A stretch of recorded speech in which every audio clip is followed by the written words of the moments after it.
السلام علیکم ناظرین، ایسا میں وظیفہ آپ کے سامنے رکھوں گا پورے یقین کے ساتھ، ایمان کے ساتھ، کہ 10 دن کے اندر آپ وہ وظیفہ پڑھ لیں۔ 10 دن کے اندر ہی انشاءاللہ تعالی اللہ تعالیٰ دنیا کی ہر چیز آپ کے قدموں میں لا دے گا۔ وہ چیز کیا ہے؟ سب سے پہلے آپ اللہ سے اپنے گناہوں کی معافی مانگیں۔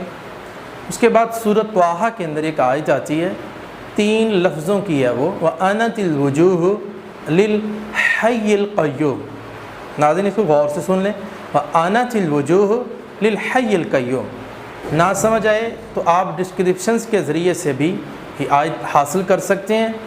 تو اس آیت کا وظیفہ آپ نے لازمی کرنا ہے، 101 بار آپ پڑھیں، یہ اس میں اعظم ہے۔ اور اس کے بعد آپ ہاتھ اٹھا کے اللہ سے دعا کریں۔